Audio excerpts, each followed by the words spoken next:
nós vamos dar continuidade. Quem vai agora ministrar vai ser o Marcelo.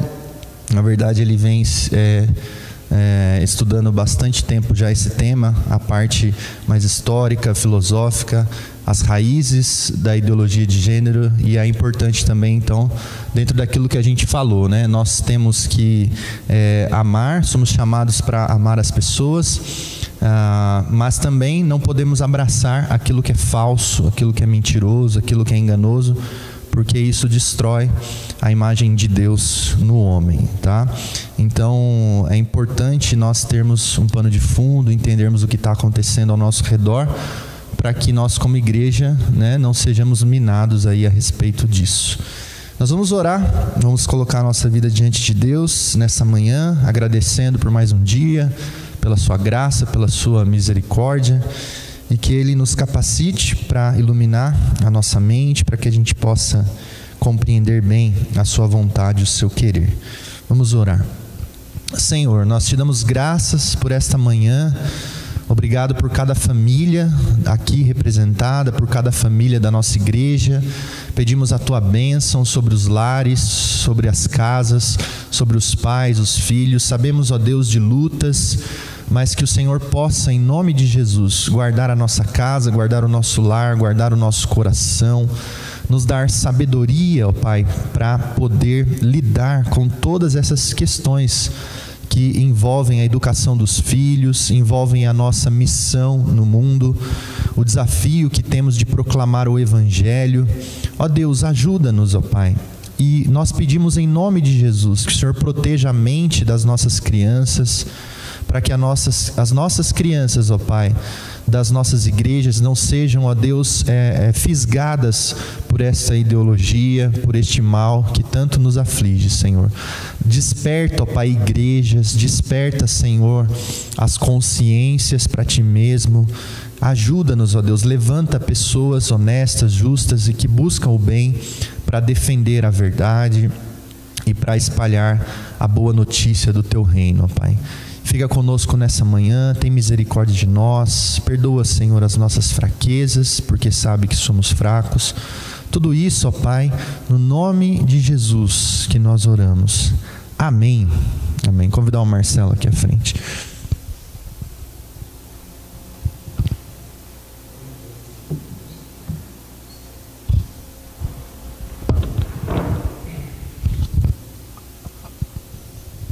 Bom dia a todos. Acho que eu só não cumprimentei o Ivan e a sua esposa. Bom dia. E a gente vai dar então continuidade naquilo que a gente vem falando, porém eu vou falar um pouco da questão histórica e filosófica desse tema que é tão importante para nós, principalmente quando nós dizemos a respeito dos nossos filhos.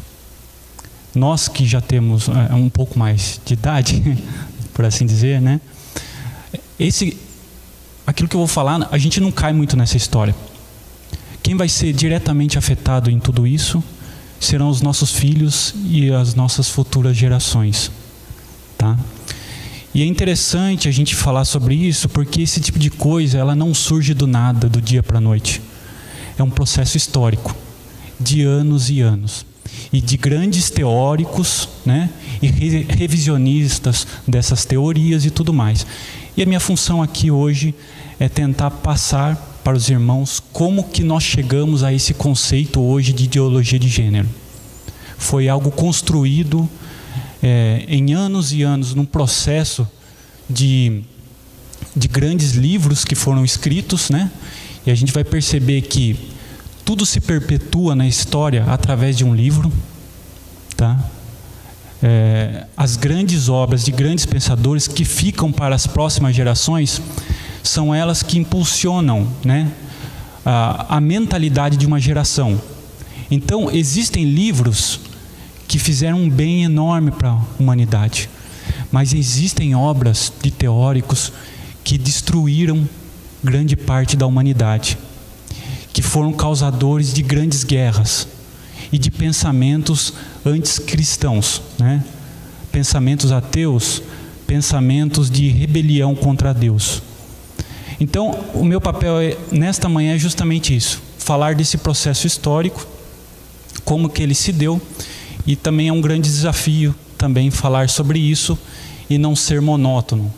Então vou tentar ao máximo possível ser simples e claro, mas eu deixo todo mundo à vontade, aquele que de repente tiver alguma dúvida, quiser fazer alguma pergunta e eu puder responder, pode levantar a mão, fique à vontade para participar da melhor maneira. Tá?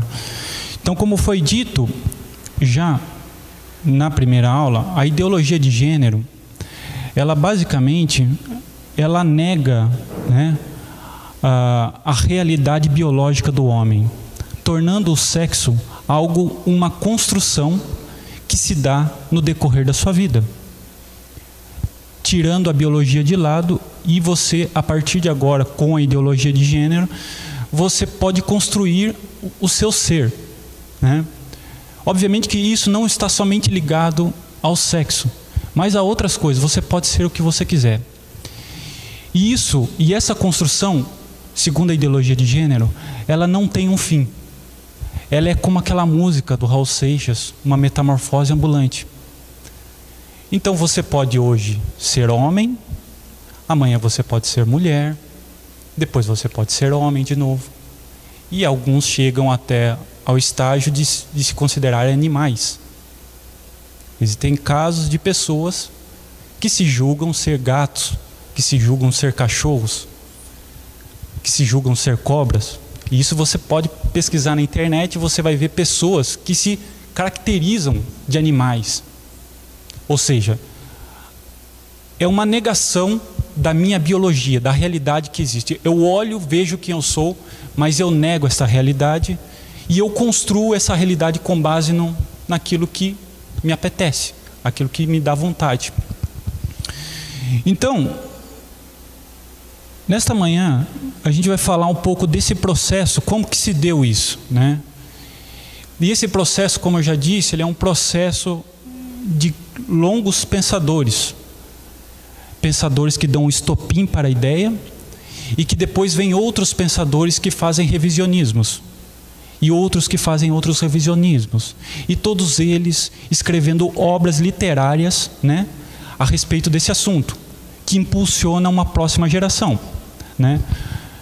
É por isso que um grande filósofo brasileiro, ele diz o seguinte, que para que a gente possa salvar a nossa futura geração, é necessário que a gente comece a escrever livros e construa um muro de livros, para que os nossos filhos, para que os nossos netos, no futuro, eles tenham acesso ao que aconteceu, a esta realidade, aos erros que aconteceram, e que aponte a eles o caminho de volta, então, para você de fato aceitar quem você é. Então, se a nossa geração, se o nosso futuro, dos nossos filhos, eles não tiverem acesso à verdade, provavelmente eles serão tragados por essa ideologia e a própria espécie humana estará em perigo, né? Mas, antes de mais nada, eu gostaria de citar essa obra aqui, de um autor chamado Goethe, né? Dizem que Goethe, ele é um poeta, né, alemão, e ele é considerado tão grande quanto William Shakespeare, né? Alguns dizem isso. Isso para você ver a magnitude desse cara, porque William Shakespeare seria o ápice, né, da poesia, da arte escrita, né? E ele escreve essa obra aqui, ó, chamado Fausto. Existe um filme disso aqui, eu não assisti o filme, não sei como que é, não sei se é bom, mas existe um filme dessa obra aqui. Esse aqui é um livro que ele escreveu, que é um poema. Tudo isso aqui é um poema, né? E o que ele faz? Ele capta o pensamento que existia na Alemanha no seu tempo, que é um mito alemão que existia. Conta a história, né, desse mito alemão, né, de um homem chamado Fausto. E esse homem, ele já era de idade, tinha problemas de saúde, e ele era apaixonado por uma mulher. E esse amor não era correspondido. E Fausto então resolve tomar uma decisão: vender a alma para o diabo, chamado Mefistófeles, né? Que é um dos nomes do diabo, Mefistófeles. E o diabo se apresenta a Fausto, né, em forma de um cão, falando assim: eu sou Mefistófeles. E Fausto faz a grande pergunta para Mefistófeles: quem é você? Que já está no começo do livro, né? Quase nas primeiras páginas, é feita essa pergunta. E o diabo vai responder o seguinte: uma frase bem simples, e eu gostaria que você guardasse na sua mente essa frase. Fausto pergunta: quem és tu?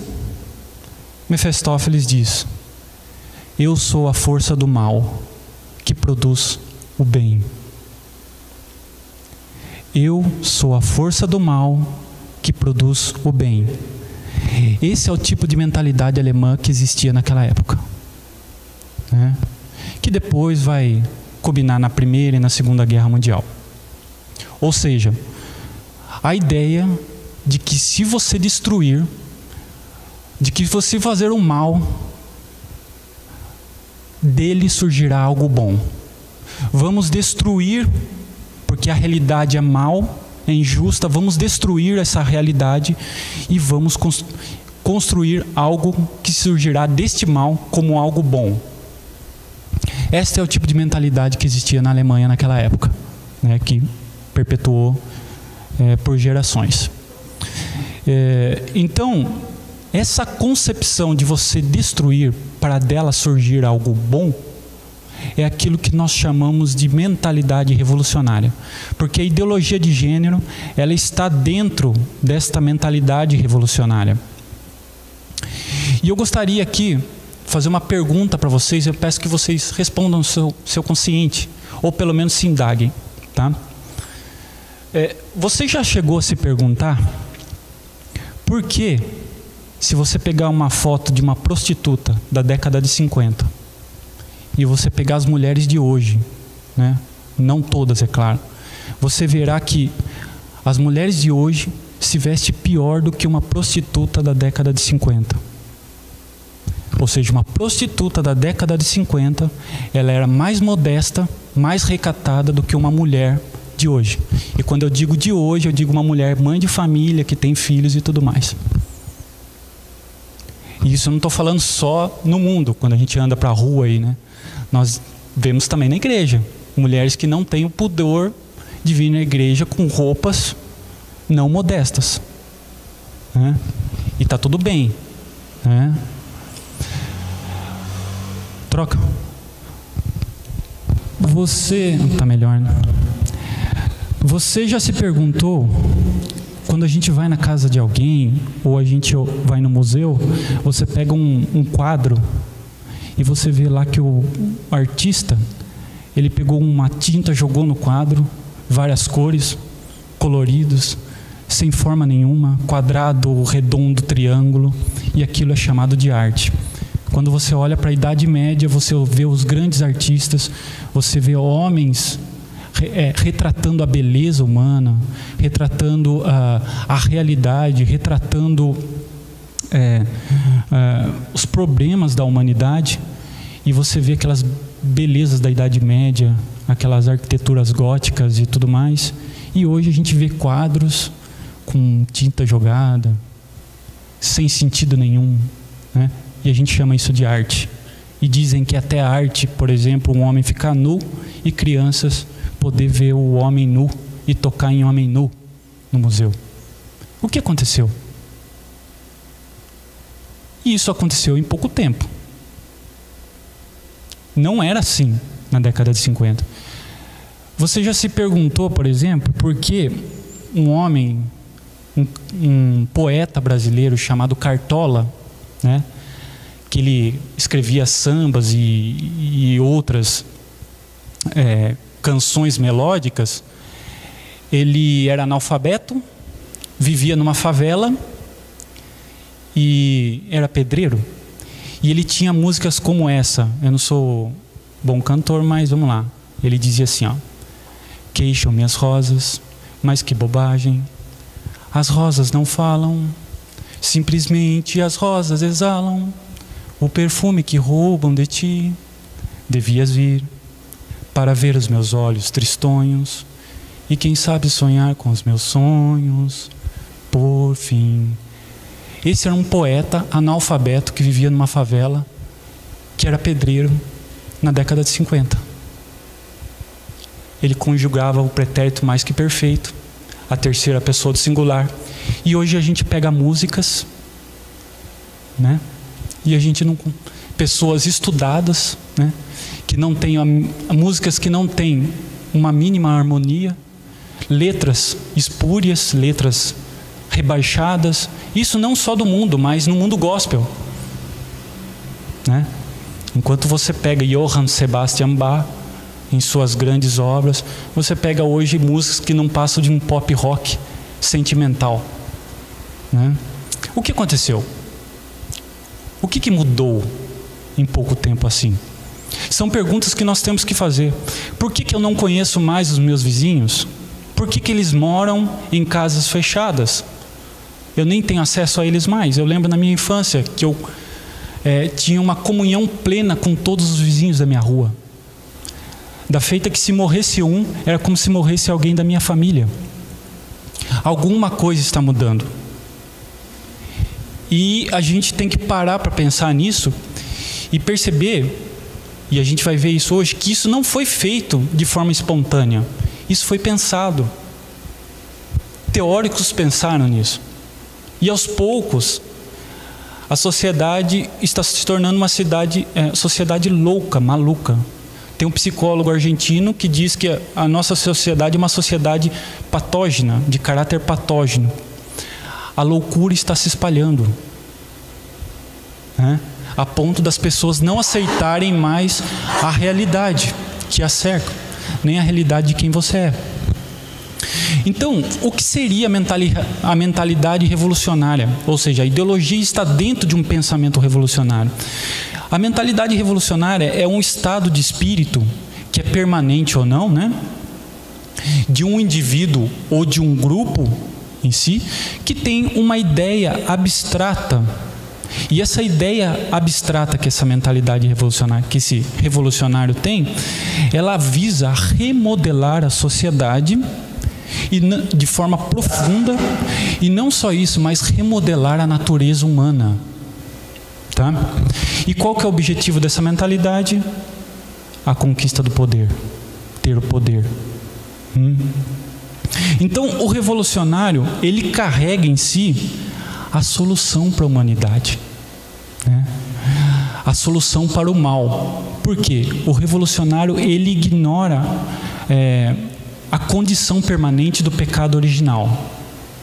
Ou seja, o revolucionário, assim como nós, vê que essa sociedade é injusta, vê que o mal, ou seja, a ausência do bem, está presente na sociedade, mas ele acredita que isso não é inerente ao ser humano, ao pecado original. Isso é um estado apenas permanente, de tempo, e que é possível sim, nesta realidade, eliminar o mal. Trocando em miúdos, o revolucionário acredita que é possível construir o paraíso na terra. Nós cristãos sabemos muito bem, através do pecado original, que esta realidade que nos cerca, sempre haverá injustiças. Nesta realidade, nós não teremos a capacidade de expulsar o mal completamente. Por quê? Deus não nos pediu para fazer um paraíso na terra, porque Ele já construiu um paraíso para nós, que é a Jerusalém celestial, onde não haverá choro, não haverá lágrimas. Nós sabemos disso, nós temos essa consciência do mal, e que o máximo que nós podemos fazer nessa sociedade é mudar a nós mesmos. Esse talvez seja a sua maior missão da sua vida, que é transformar você mesmo, fazer de você algo melhor do que foi ontem, que já é difícil pra caramba, né? Se você de repente conseguir melhorar você, quem sabe você vai melhorar a sua família. Se você conseguir melhorar a sua família, quem sabe você vai conseguir melhorar seu vizinho. Se você conseguir melhorar seu vizinho, quem sabe o seu bairro. Nós, cristãos, nós entendemos que esta realidade de fato é injusta e que de fato nós temos que, como primeiro objetivo, melhorar a nós mesmos, e que nós não vamos resolver todos os problemas do mundo, mas o revolucionário, ele tem a resposta hipotética de que ele pode expulsar o mal desta realidade. Então, o pecado é inerente à nossa condição humana. E o revolucionário acha que isso foi causado de forma milenar, não no sentido milenarista da teologia, mas foi causado por anos e anos de uma espécie de doutrinação daquilo que ele chama de cultura civilizacional, a cultura do Ocidente. A cultura do Ocidente, ela é formada basicamente em 3 pilares: a racionalidade grega, o direito romano e a moral cristã, tá? Não moral judaico-cristão, moral cristã. O judaísmo não criou nada no Ocidente. Quem criou o Ocidente foi o cristianismo. E o revolucionário acredita que se o mal e a injustiça existem nessa realidade, foi por causa desta cultura ocidental cristã. Ela é responsável por todas as injustiças e que isso é temporário. Ou seja, basta você destruir esta concepção de civilização, porque dela vai surgir algo melhor. Ou seja, para o revolucionário, o mal é algo temporário e ele precisa militar para destruir esta civilização, aquilo que sustenta as nossas bases civilizacionais. Tá? E só que essa ideia, quando ela é colocada na prática, aquilo que nós chamamos de praxis, se a gente for ver na história, nas grandes revoluções, né? Vamos pegar algumas delas, por exemplo, a Revolução Francesa, que é uma tentativa de colocar essa ideia do paraíso na Terra, né? Destruir o que existe e colocar, imanentizar o paraíso, ou seja, o homem fecha a janela para Deus, ele anseia pelo paraíso, como ele não crê mais em Deus, ele perde a dimensão de Deus, o que resta para ele? Construir um paraíso aqui na Terra. Nós cristãos, que conhecemos a Deus, que entendemos a Deus, nós sabemos que o paraíso não pode ser nesta terra. O paraíso será aquilo que Deus já construiu, o paraíso celestial. Mas o revolucionário, ele fechou essa janela para Deus. Por quê? Adão é considerado, por exemplo, o primeiro revolucionário, homem. O diabo é o pai da revolução, né? O inventor do pecado. O homem, Adão e Eva, são os primeiros revolucionários. Por quê? Porque eles fecharam a janela para Deus. Fala assim, ó, Deus, você tem a sua verdade do que é bom e do que é mal, mas eu, com a minha razão, com a minha ideia, eu posso alcançar o bem. Isso é uma mentalidade revolucionária. É você ter um pensamento afastado de Deus e achar que através do seu pensamento, ou seja, você se torna Deus, porque você quer então construir um paraíso na terra. É como se você fala assim, ó, Deus não existe, mas eu agora sou Deus. Eu tenho a solução para o mal, para o mundo perfeito. E essa ideia, quando ela é colocada na prática, o que aconteceu? Milhões de mortos. A Revolução Francesa, em uma semana, matou mais de 40 mil pessoas guilhotinadas. Em uma semana, né? Dentre elas, a sua maior parte de religiosos, padres, madres, cristãos da sua época, foram todos guilhotinados. Por quê? A sociedade ocidental é o mal. ela produz injustiça. Eu tenho a resposta para o mal. Eu preciso destruir essa sociedade. Perceba que tudo está justificado. Se na minha cabeça eu tenho a ideia do paraíso na terra, como eu chego no paraíso na terra, tudo que eu fizer está justificado. Ok, está tudo bem. Se eu matar 40 mil pessoas, está ok. Por quê? Porque disso surgirá algo bom. A justiça irá reinar na terra. Nós pegamos a Primeira Guerra Mundial, pegamos a Segunda Guerra Mundial, as revoluções, as grandes ditaduras fascistas, neofascista, nazista, nacional-socialista, as grandes ditaduras comunistas, são todos com o mesmo objetivo. Um sujeito tem uma ideia de um mundo melhor, e para ele implantar esse mundo melhor, ele tem que então, tudo que ele fizer a partir disso está justificado. Eu matei algumas pessoas aqui, mas é para um mundo melhor. Então, a mentalidade revolucionária, ela parte disso aí.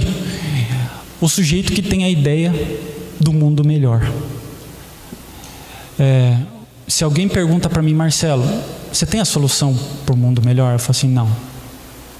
O máximo que eu posso fazer é eu me tornar uma pessoa melhor. E quem sabe influenciar as pessoas ao meu redor. Ficou claro para vocês esse conceito? Fica à vontade.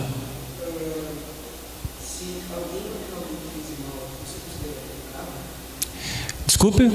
Se alguém fazer mal para você e alguém te matar, você vai fazer mal para você? Claro, sim, sem dúvida. Matar uma pessoa por um motivo não legítimo, porque existe a violência, ela não é de todo mal. Como é o mau uso dela que seria pecado. Por exemplo, um policial, vamos citar outro exemplo, um bandido entra na minha casa com a finalidade de estuprar minha esposa, matar meus filhos e me matar. Se nessa luta com ele, infelizmente, eu levar ele à morte, isso não é pecado, porque é legítima defesa. Tá? O policial, quando ele combate um bandido e ele, infelizmente, o bandido chega à morte por causa daquilo, isso não é pecado. Então a violência em si ela não é má, é o mau uso dela. Se eu matar uma pessoa de forma banal, é pecado. Você entendeu o que eu quis dizer? Então a gente tem que partir, porque assim, as pessoas dizem que o problema do Brasil é a violência. Não, o problema no Brasil não é a violência. O problema do Brasil é a criminalidade. É aquele que pratica a violência com a finalidade de praticar um crime. Tá? Então, se você, infelizmente, levar uma pessoa a óbito defendendo a sua vida, isso não seria pecado. Tá? Tem textos bíblicos para isso. Êxodo 22, 2. Diz claramente isso aí. Tá? Depois lê, o pessoal lê na casa de vocês. Então, dando continuidade, como que pode, melhor dizendo, a ideologia de gênero, ela tem um objetivo principal. E aqui eu não vou falar a respeito de comportamento sexual das pessoas, porque às vezes as pessoas confundem, né? Acho que ideologia de gênero só quer dizer a respeito a comportamento sexual. Não. O objetivo final da ideologia de gênero é destruir aquilo que nós chamamos de família. Esse é o objetivo final, a destruição da família, do conceito de família. E a gente pode achar assim, nossa, que absurdo, né? Quem que pode pensar num negócio desse? Mas pensar. Eu vou mostrar aqui para vocês. E não nessa aula, mas nas outras, eu vou citar para você partes de livros, até para vocês não acharem que eu estou ficando maluco. Porque às vezes eu falo alguma coisa e falo assim, não, esse cara está maluco, não pode alguém ter falado um negócio desse. Mas falaram.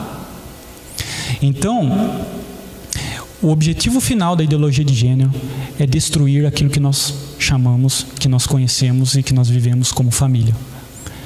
a desagregação da família. E quem pode falar hoje que as famílias não estão sendo desagregadas, não estão sendo destruídas? A gente está vendo isso na prática. Só que isso não surge de forma espontânea, como eu falei. Não surge do dia para a noite, do nada. Isso foi idealizado, isso foi pensado. E está sendo empurrado goela abaixo de todo mundo. E é importante a gente saber disso, porque compare a nossa vida com um campo de guerra. Muitas vezes a gente está mandando o nosso exército para um campo de batalha que nem soldado do inimigo tem, enquanto eles estão invadindo o outro lado. Então a gente tem que ter a noção disso aí, justamente para que a gente possa entender a guerra que nós estamos lutando, a batalha que nós estamos vivendo. Porque é óbvio que aparecem coisas, acontecem coisas que a gente fica perdido. Nossa, meu Deus, mas de onde surgiu isso? Na minha infância não funcionava dessas coisas, tudo era preto no branco, de repente tudo mudou do dia para a noite. Então, onde começou essa ideia?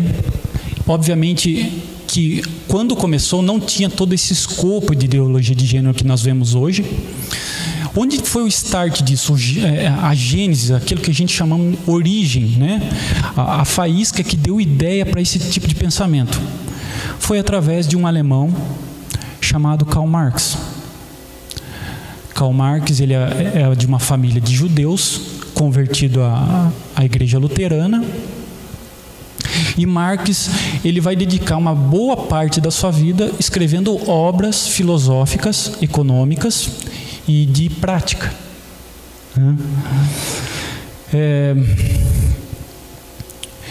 Marx, ele tem basicamente 3 fases. E quando nós falamos de ideologia de gênero, a gente está falando da terceira fase marxista. Ele teve uma primeira fase, bem rapidinho, que é uma fase mais filosófica, de constatação das injustiças que ele via na sociedade, né? O operário oprimido, né? A classe oprimida. Engraçado que ele falava sobre operário, mas ele nunca foi um operário, ele nunca trabalhou na vida. Ele foi sustentado pelo seu discípulo Friedrich Engels, que deu continuidade à sua obra. E ele também, né, obviamente, abandonou sua família, abandonou seus 6 filhos. Nem criar seus filhos ele fez. E ele, nessa primeira obra, que chama O Manifesto Comunista, ele fala a respeito da realidade, né, das injustiças da realidade que ele constatava, como todos nós vemos aqui. Injustiças, sofrimentos. Por quê? Porque, diferente do revolucionário, nós entendemos que o sofrimento é inerente à nossa realidade. E que um dia, mais cedo ou mais tarde, você irá sofrer. Né? O cristão, ele tem que ter essa consciência. Mais cedo ou mais tarde, o sofrimento vai te abraçar. Tudo depende de como você vai ser e encarar o sofrimento. Seja a morte de um familiar, seja uma moléstia física, mas o sofrimento um dia vai te abraçar. Por isso que nós temos que preparar para esse dia, né? Tem até esse dia eu estava lendo lá o passagem de Lucas, quando Jesus tinha 12 anos, José e Maria iam ao templo todos os anos, levava Jesus, e quando Jesus tinha 12 anos ali, né, José e Maria, voltando na caravana, percebeu que Jesus não estava entre eles, né? E aquele momento começa um momento de aflição. Veja bem, José e Maria talvez seja as únicas pessoas que Deus podia confiar mesmo na terra, porque eles tiveram a missão de cuidar de Deus. Você imagina isso? A missão de cuidar de Deus na sua infância e tudo mais, né?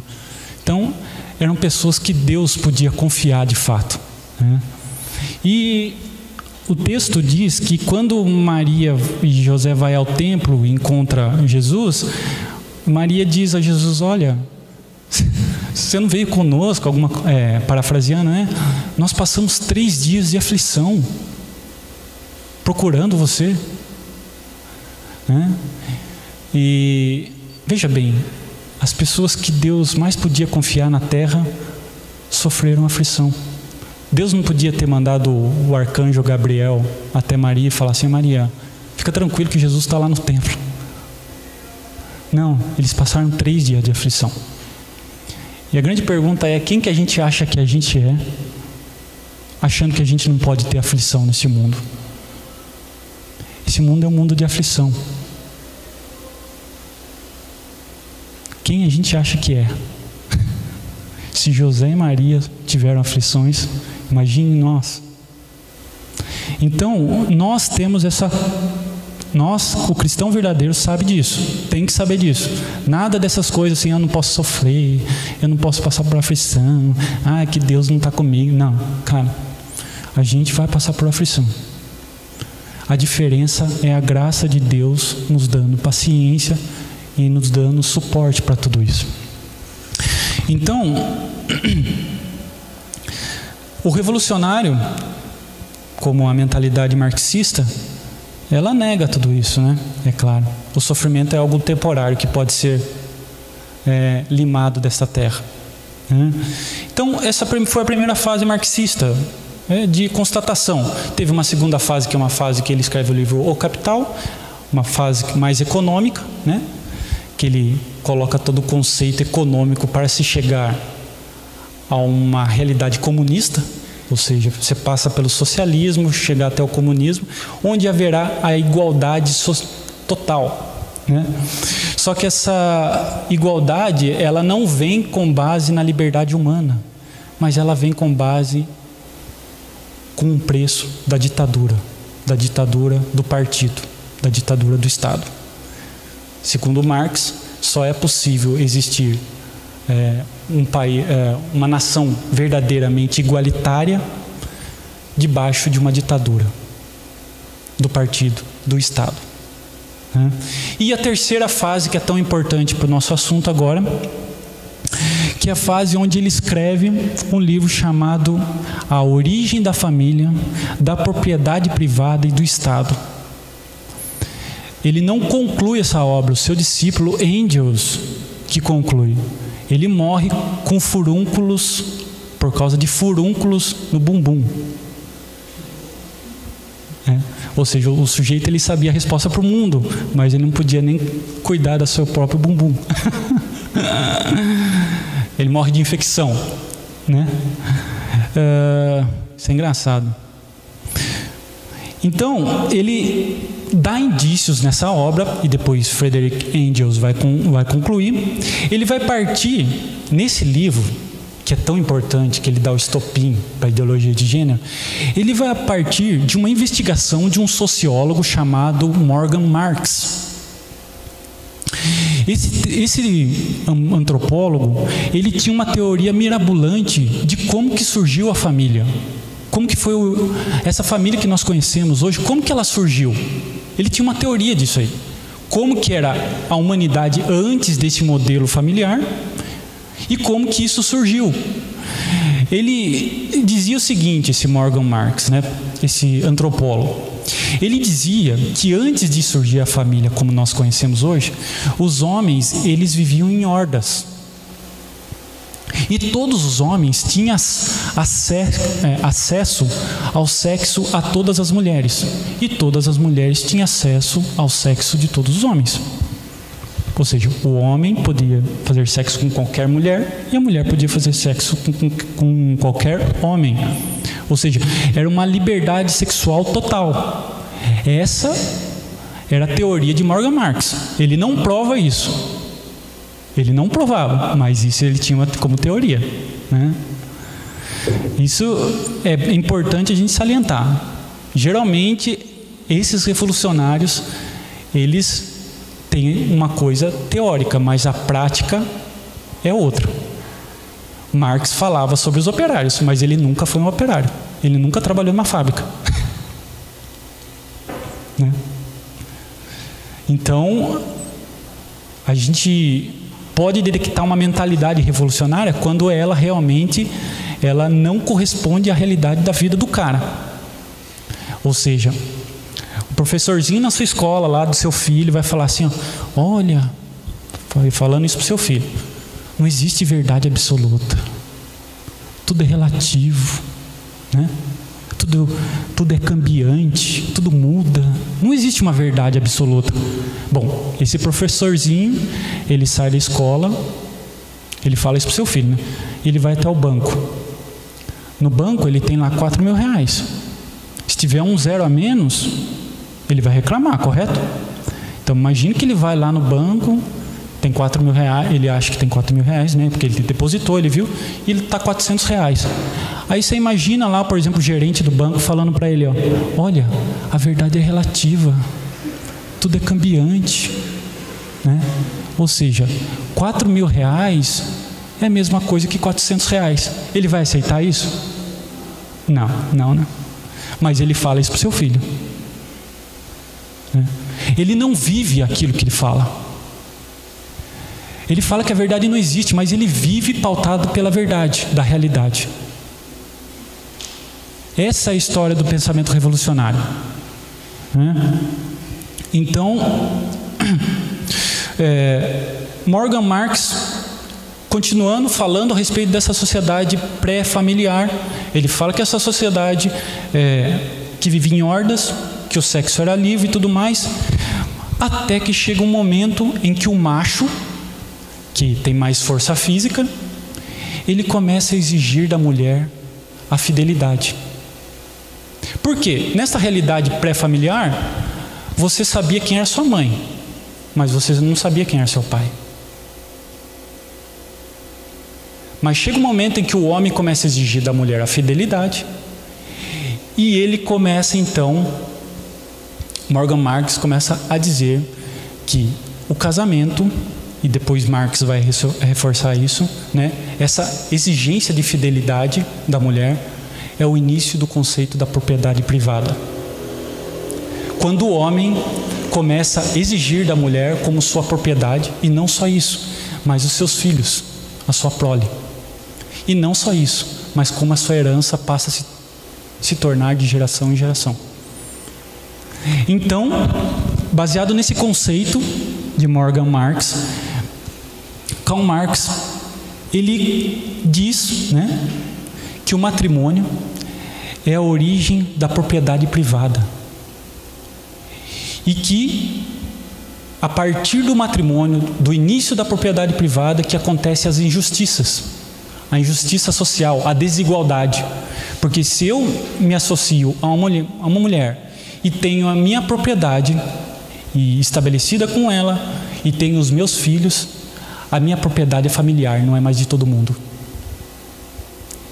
Aí começa então, segundo Marx, o início da ideia de que a injustiça está na propriedade privada e a injustiça está no casamento, na família.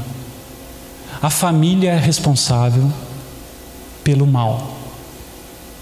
A família deve ser destruída para que naquela sociedade imaginária por Morgan Marx, onde todo mundo era igual, volte a reinar.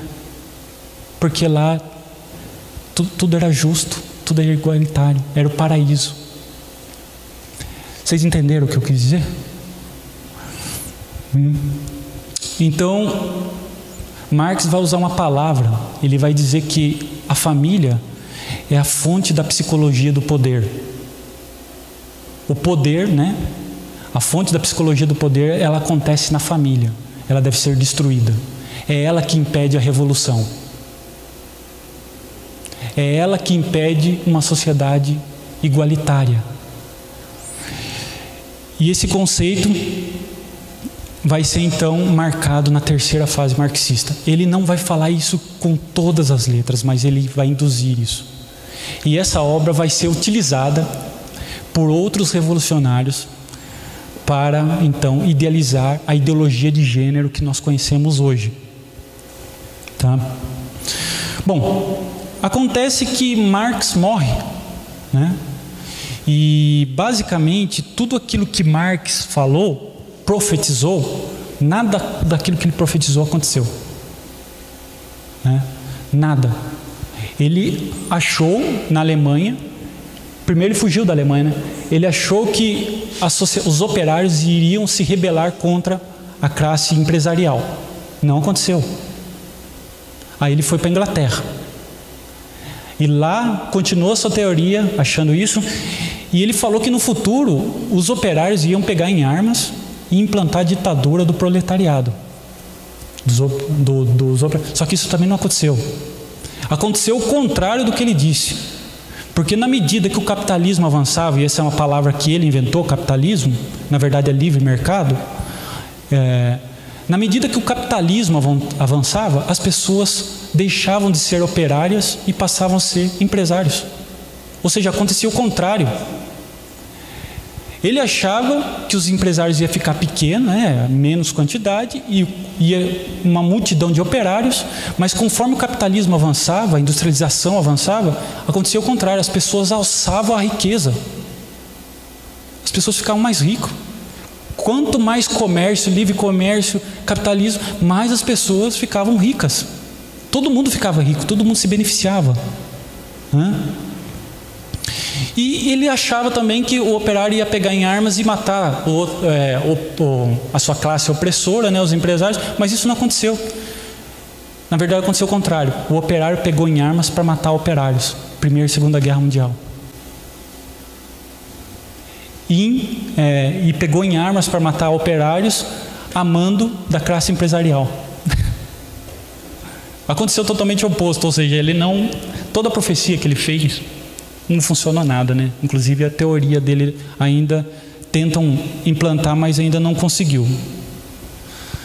Até conseguiram, mas isso gerou miséria, fome, a igualdade da miséria. Acontece que Marx morre, e quem toma então a iniciativa de dar continuidade à teoria marxista? Foi Lenin. Ele implanta o golpe de 1917 na Rússia, implanta a República, o anticristo da República, e foi um golpe militar. O povo não queria o fim da monarquia russa, Foi mais ou menos o que aconteceu aqui no Brasil. O povo amava a monarquia, amava o seu imperador, ele tinha 90% de aprovação. Através de um golpe militar foi implantado no Brasil então o anticristo da República, e a partir disso o Brasil nunca mais conseguiu se estabilizar, tanto é que tiveram que levar um imperador brasileiro na calada da noite, expulsaram na calada da noite sem o povo saber, e ficou meses, o povo brasileiro ficou meses sem saber que o imperador tinha sido expulso. Por quê? Se soubesse, ia rolar sangue nessa nação, o povo ia se rebelar, Foi mais ou menos o que aconteceu na Rússia. Lenin toma um poder através de um golpe militar contra a vontade popular, Não foi uma ditadura do proletariado, contra a vontade popular, e ele começa então a dar, impulso à teoria marxista. Ele começa, através de um Estado gigante, opressor, ele começa a influenciar a família.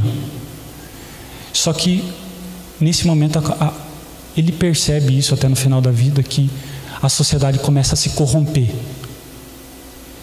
A corrupção começa a ficar generalizada. Nada muito diferente do que a gente vê no Brasil. A partir do momento que você desagrega a família, os valores familiares, a corrupção passa a ser generalizada. Antigamente eu confiava no meu vizinho. Hoje eu não confio mais. E basicamente, antigamente, a minha família tinha, como eu já disse, tinha ligações com o meu vizinho. Ligações não feitas por contrato, mas feitas por palavras. Hoje nós não temos mais isso. Então Lenin começa a implantar a teoria marxista de desagregação, fazendo que o Estado comece a interferir na vida das pessoas, na educação dos filhos, como a gente vê hoje, e tudo mais. E ele começa a perceber que a sociedade, e ele reconhece isso, ele começa a perceber que a sociedade começa a ficar corrompida. E ele morre, Lenin morre, E ele até fala no final da sua vida que ele não tem para quem passar o seu legado, né? E que quem pegaria o seu legado seria o primeiro espertinho que tivesse na fila, né? Por quê? Na monarquia existia legado familiar. Como ele mesmo, através da Revolução Russa, matou toda a família imperial, o czar russo, inclusive crianças de 10 anos, foi dizimada, né? Agora o primeiro espertinho tomaria conta da União Soviética, que teria o legado de continuar o processo marxista. E esse homem é o não menos genocida que Lenin, chamado Joseph Stalin. Ele toma o poder, agora não por militarmente, mas um golpe político. E a primeira coisa que ele faz, ele mata todos os comunistas ao redor dele e coloca todos novos. Os maiores assassinos de comunistas são os próprios comunistas, porque ele tem fome do poder, né? Então a primeira coisa que ele tem que fazer é acabar com seu antecessor. Diga.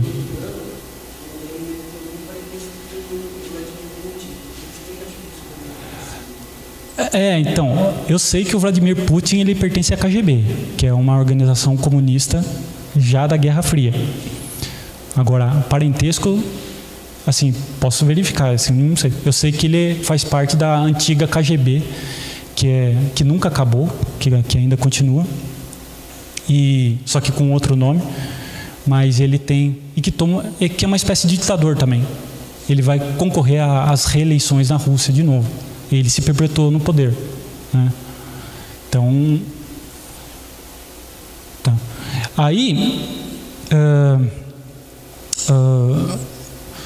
Stalin toma poder e ele se assusta. E ele dá um passo atrás. Porque ele percebe que na medida que o Estado começa a interferir na vida das pessoas, e a gente vai ver isso na próxima aula, que o Estado quer interferir na sua família, porque a ideia é a seguinte: você ter leis que forcem você a ir contra a sua moral. Stalin começa a ficar com medo, porque ele começa a perceber que a União Soviética está entrando em colapso. A corrupção ela passa a ser generalizada, tá? E ele então dá um passo atrás na teoria marxista. Vamos dizer que ele não entende muito bem, porque ele deveria acelerar, entendeu? Ele teria que, para a ditadura do proletariado se perpetuar, o paraíso na Terra se perpetuar na Terra, teria que destruir a família. Mas ele dá um passo atrás, porque ele percebe que a corrupção na União Soviética se tornou endêmica. O Brasil só é um país corrupto como esse, como eu já falei, por causa da destruição da família. E não adianta. Se destruir a família, a célula máter da sociedade, esse país será destruído.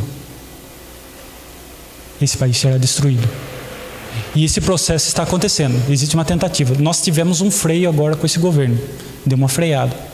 Mas esse processo está em pleno vapor de desagregação da família. E a gente vai falar muito sobre isso na próxima aula, tá? Então, eu vou parar por aqui, né? E é importante que você entenda isso aí. A gênese da ideologia de gênero, ela nasce na concepção marxista de que a família é a responsável pela injustiça e a responsável pelo impedimento da implantação da revolução aqui nessa terra. A origem do mal, segundo Marx, é o matrimônio entre um homem e uma mulher. Isso deve, segundo eles, isso deve ser combatido de frente. Na próxima aula, nós vamos dar continuidade a esse pensamento. Stalin morre, tem a Segunda Guerra Mundial, né? Começa a Guerra Fria, né? Os aliados saem vencedores, né? dessa guerra, né? Stalin, que foi amiguinho íntimo de Hitler, né? Ele só separou de Hitler porque Hitler o traiu, porque o nazismo é um irmão, né? Comunismo e nazismo são irmãos que se odeiam, tá? Mas são a base da mesma ideologia. Dizem, né? Alguns acham que o nazismo matou mais. Não, nem de longe. O comunismo é o sistema que mais matou. Inclusive, Hitler aprendeu com Stalin e Lenin o método da campo de concentração. Então, antes de ter o campo de concentração nazista, isso já existia na União Soviética há muito tempo, chamados gulags. Existe até um livro de uma judia que ela esteve nos 2 campos de concentração, olha só, né? Da União Soviética, porque ela é polonesa, da União Soviética e da nazista. Aí perguntaram para ela assim, mas qual que é a diferença dos 2? Ela falou assim, não tem nenhuma. A única diferença é que nos gulags da União Soviética tem mais pessoas. Então, você percebe que tudo isso, essa mentalidade revolucionária é feita justamente, tudo é justificável para que você implante nessa terra um mundo melhor, né? Então, na próxima aula a gente vai falar sobre a continuidade disso, que em primeiro lugar é o movimento feminista, né? Eu sei que muita gente fala que o problema da família é sempre o homem canalha. Tem homem canalha. Mas eu vou dizer para você que a maior responsável pela destruição da família está na mulher. A ideia de destruir o conceito feminino. E a gente vai falar um pouco sobre isso, né?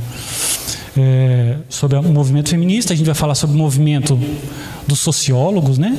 Dos marxistas, e por ultimamente a gente vai falar sobre a ideia de implantar a ideologia de gênero na política, porque esse é o fim. Através do Estado, transformar uma sociedade através de leis. Então, você não pode mais educar seu filho, quem educa é o Estado. Você terceiriza a educação do seu filho para o Estado, como se o Estado fosse o mentor da sua família. A ideia de que você tem que viver somente em função do Estado e obedecer tudo que ele quer. A forma como você vai educar seu filho, né? A forma como que você vai ensinar para ele os valores. Então, tudo vai se resumir a isso. No final das contas, nós veremos que toda essa ideia, ela só pode ser implantada mediante a uma imposição estatal disso aí, que corrompe o valor da sociedade. E a gente vai falar aqui sobre leis que estão tramitando no Senado, na Câmara dos Deputados. Aí você pode contar experiências que você tem com seu filho, né? Que de repente seu filho chega em casa falando umas coisas estranhas que ele aprendeu na escola. E, enfim, o método educacional. E a gente vai falar um pouquinho sobre isso na próxima aula. Tá ok? Se alguém quer falar alguma coisa... Uma pergunta? Pergunta?